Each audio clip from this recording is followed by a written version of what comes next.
Whenever I meet someone who is or was president of their congregation, I feel an immediate affection for them.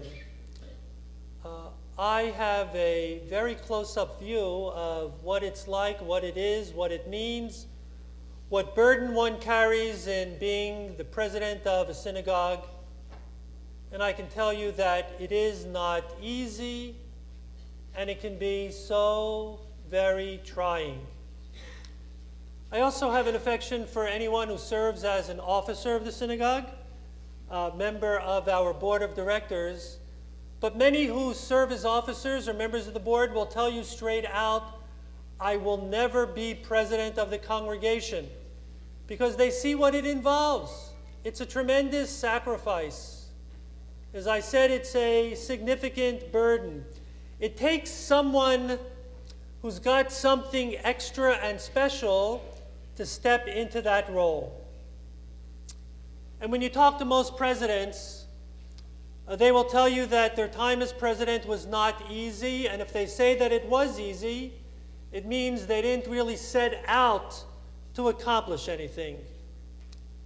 Well, our president and first lady, Barry and Judy, received an honor this year for their 18 Chai years as members of Ohev Shalom.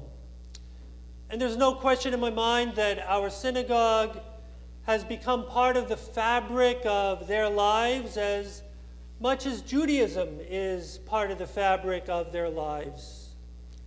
This is not just for Barry being president of an organization. This is a holy endeavor of being president of a Jewish institution and house of God. Their children attended and graduated from Akiba Hebrew Academy, now known as Barak Academy, went on to Brandeis University, and now Zoe, their third beautiful child, here this morning is a sophomore at Barak Academy.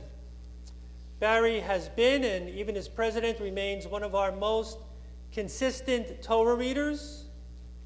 For many years, Barry read on Yom Kippur, but he said to me, he said, you know, rather than my reading myself, I'd love to have someone of the upcoming generation read Torah on Yom Kippur.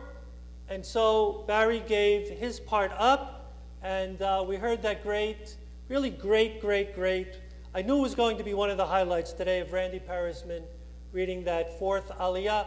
And that is symbolic also of the board and officers of the synagogue. I haven't actually done the math, but if you were to take the average age of our board and officers today and compare it to the previous board and the board before that, the average age has come down significantly, which has been part of Barry's and Hal, our immediate past president, quest to really train leaders of the next and the next generation to become the future leaders of Ohev Shalom. No one or ones here is trying to hold on to the reins of power. I think the spirit is much more of reaching out to new and younger folks to become the new leaders of Ohev Shalom. Well, these past couple of years have been a time of transition for us here. And there is a Hebrew phrase that I think says so much. It says, Kol hatchalot kashot. All new beginnings are hard. You try something new, and if it really is something new, it's not so easy. All beginnings are hard, but I think we are faced now in a good direction, and hopefully the future becomes easier. And so for our president and officers and board, it is really all about the future and our future here at Ohev Shalom. I personally believe that in so many ways, our best days, our sweetest days are yet to come. And if we all step forward and invest ourselves as best we can in our synagogue's future, then there's no question our best days are yet ahead. And so for the annual President's Address on the High Holy Days to our congregation, I'm happy to call on our synagogue president, Barry Klein. Barry?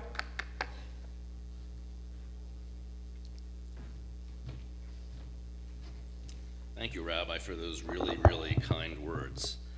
The seed of my speech today is from a newspaper or a news report that came out a couple weeks ago. You may have seen it. I saw it in a lot of the Israeli press, but I'm not sure it made the American press. And it was about an El Al flight from New York to Tel Aviv, or it may have been from Tel Aviv to New York, that had a large contingent, just a couple weeks ago, that had a large contingent of Haredim on it, ultra-Orthodox Jews. And basically a riot broke out because the Haredim, the male Haredim, were forced to sit next to women, Jewish women, and they refused to do so. As soon as the plane, at one point they were threatened to be thrown off the flight, and as soon as the plane reached cruising altitude, they all got up, jumped over the women they were sitting next to, and stood in the aisles so that people couldn't go to the bathroom and they couldn't get the food carts up and down the aisle.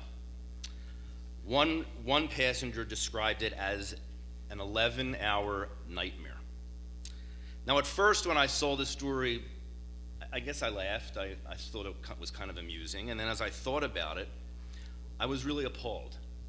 Here we are, less than 50 years since we so proudly saw Rabbi Heschel walk arm in arm across that bridge with Dr. King in the fight for equal rights. Here we are, powerful figures and powerful strains in our own religion do not treat people equally. And it was in that article that I decided that the title of this speech would be Ohev Shalom, a great, great future. First, a little history lesson. In about 700 BCE, King Hezekiah sent troops to Egypt to help his ally, the Pharaoh. They were stationed deep in southern Egypt to guard the border with the Nubians and the Ethiopians, principally on an island in the middle of the Nile. The island's name is Elephantine. The garrison of troops stayed on and formed an expatriate community of Jews that lasted 300 years. Each generation of sons replaced their fathers as soldiers. When the Persians conquered Egypt, they found a seasoned fighting force and continued to employ them to guard that empire's southern border. The Jews of Elephantine thrived. They had Jewish names and wrote and prayed in Hebrew and Aramaic. They used the Jewish calendar. They kept Shabbat and Passover. But they did things their way. They lived among Egyptians, Persians, and Arameans.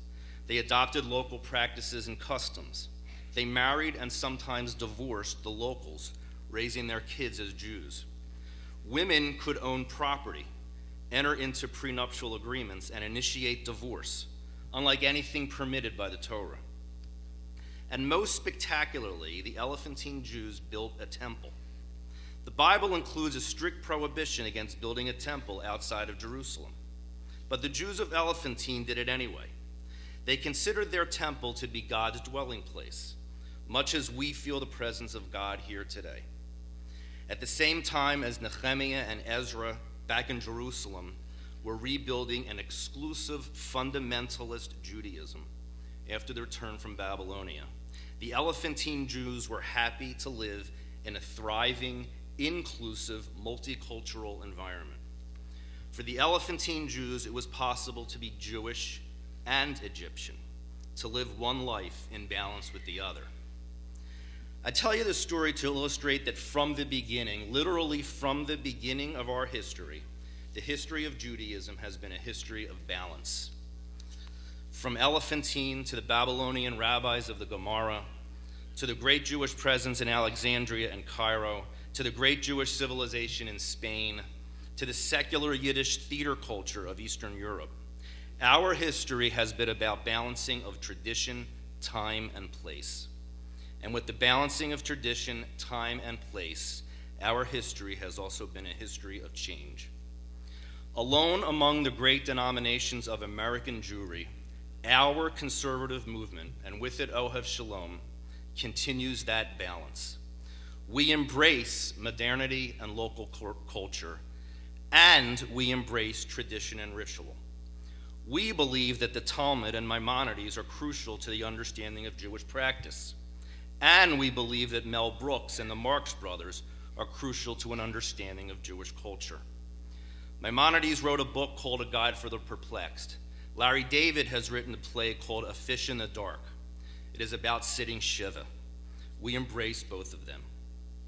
Despite all of the bad press and the infamous Pew study that came out last year, it is for this reason that I am confident in our future. With apologies to our new Orthodox tenants upstairs, we represent the true historical Judaism, and that continued balancing of tradition, time, and place will guide us forward. Just look at what happened right here on this bima last week. Two young women beautifully read Torah, each for the first time on the high holidays, right here at this table on the second day of Rosh Hashanah. Phyllis Parkansky was confirmed last year. Sarah Millman became bat mitzvah in March. This is uniquely a conservative Judaism. An Orthodox shul would not have welcomed Phyllis and Sarah on the bima, much less to read from the Torah. And our Reform friends, well, our Reform friends don't have services on the second day of Rosh Hashanah. Here in the middle, we proudly embrace them within our full tradition. That's the strength of Ohev Shalom. God forbid we, and God forbid Phyllis and Sarah and their parents and relatives and friends should be left with a choice of one extreme or the other. We embrace our daughters who seek a bat mitzvah just like the b'nai mitzvah of their brothers. We embrace anyone who wants to wear talit and tefillin at a daily minyan. We embrace the gay couple who wants to be married in a traditional Jewish ceremony by a rabbi under a chuppah with a traditional ketubah to hang over their bed. We embrace the interfaith family who seeks to be part of our traditional community. And with the help of technology, we now embrace the disabled, the elderly, who cannot be here with us physically. There's an awesome, awesome story from the Talmud. Rabbi Eliezer and Rabbi Joshua are on opposite sides of a debate about a point of halakha, whether a particular kind of oven is kosher. Rabbi Joshua and the majority of the academy take one position. Rabbi Eliezer takes the opposite. Rabbi Eliezer cries, "If I am correct, then let this tree be torn from its roots." And the tree is torn from its roots and thrown 50 yards, some say 200 yards. The majority declares no proof can be drawn from a tree. Rabbi Eliezer cries, "If I am right, then may this stream of water run backwards." And surely the stream of water starts to flow backwards. But the majority says no proof can be drawn from a stream of water. Rabbi Eliezer says, "If I am right, then may the walls of this study hall cave in." And the walls of the study hall begin to cave in until Rabbi Joshua scolds the walls. When scholars are engaged in a debate of halakha, it is not your business to interfere. Finally, Rabbi Eliezer appeals to the ultimate authority and yells, "If I am right, then may it be proved from heaven." And a voice from heaven cries out, "Rabbi Eliezer is always right on matters of halakha." But Rabbi Joshua rises and says, "It is not up to heaven. God gave us the Torah at Sinai. That is our guide. But filling in the details, this is for us to decide." To some, this balancing of tradition, time, and place looks like we are floundering without direction or identity. To me and to Rabbi Joshua, I think, it is our direction. It is our identity. It is our brand. It is our strength. We fill in the details as we balance tradition, time, and place. There's one more reason that I am confident about our future. During the golden age, the so-called golden age of conservative Judaism in the 50s and the 60s, when we had double or triple or quadruple our numbers, and we were building big fancy synagogues designed by famous architects, the joke was that a conservative synagogue consisted of an Orthodox rabbi and a Reform congregation. Well, we ended up with a lot of people whose children ultimately found their homes in Reform synagogues. When I was a kid, no one invited us to their sukkah. I don't know anyone who even built a sukkah. No one invited us to Shabbat dinner. We were never invited to the rabbi's house. We were not inspired to keep kosher any more than the hybrid kashrut that my parents always kept, which included Jewish-style cold cuts from Lou's Deli. But Lou was a member of the shul, so it was okay. And the infamous paper plate exception for just about everything. Day school was not discussed among people who lived in row homes. I never heard of Camp Ramah. That is not our way any longer. Ohev Shalom inspired my children to attend Camp Ramah. My children inspired Judy and me to ramp up our kosher observance. We were inspired by Rabbi's mitzvah class to celebrate Havdalah. We were inspired to regular Shabbat dinners by a Shabbat dinner at Rabbi and Janie's house. We understand the golden age of synagogue leadership did not. That it is our mission, our responsibility as a community to reach out beyond these walls and give each other a taste of Judaism. Rabbi and Cantor cannot do it all alone. It is the responsibility of each of us to be a part of this effort, a taste, a smell, an experience that will connect each of us to Judaism. Be part of our sukkah hop next week, right after the Chai 5K run and walk. Build a sukkah or visit one. Last year was a most beautiful day filled with meeting friends and making new friends, all in a beautiful, inspiring Jewish setting. Registration is online, no charge. Be part of our Share a Shabbat dinners. The first one this year on October 24th. Host a family or be hosted by another. The Share a Shabbat program has swept the nation. At some synagogues, more than 90% of the congregation is involved. Make it simple. Order a pizza, sit outside, say a few blessings. Before you know it, Shabbat dinner will be an easy and regular part of your lives. Internet sign-up will start next week. Building tradition one Shabbat at a time. Join us in February at Havdalah Under the Stars. You will find that starting Shabbat with a special dinner and ending it with a special ceremony will change your Shabbat experience forever. Make latkes with us at Hanukkah and join us at our always sold-out Hanukkah dinner. Come to the community second Seder. Join us at our inexpensive Shabbat spaghetti dinners, dates to be determined. Shabbat has to be fun, but it does not have to be expensive or difficult. Join us at our potluck Shabbat dinner. Easy to follow kosher rules will be posted on the website. Help your fellow congregants take baby steps to observance. Be a part of this wonderful community. Be a part of our great future. Some nuts and bolts. Every volunteer deserves our thanks. There is a volunteer Shabbat later in the year to say an official thank you. But there are some who I would like to thank now. First, the Finance Committee. Michael Goldberg, Scott Edelman, Chad Scheichen, Ron Stark, and Jeff Burke.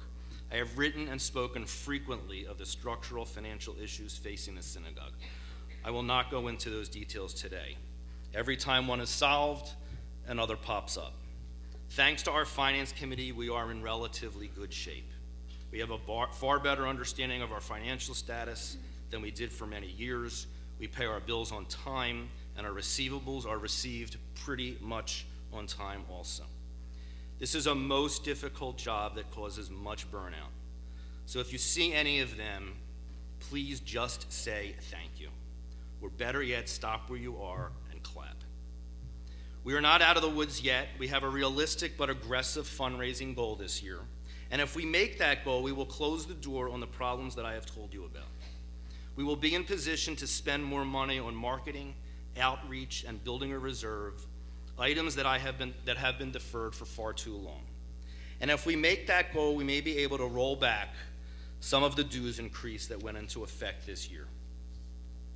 Annual appeal and other fundraising does not keep the lights on. Keeping the lights on and opening the doors is easy. Fundraising turns an ordinary year into an extraordinary year.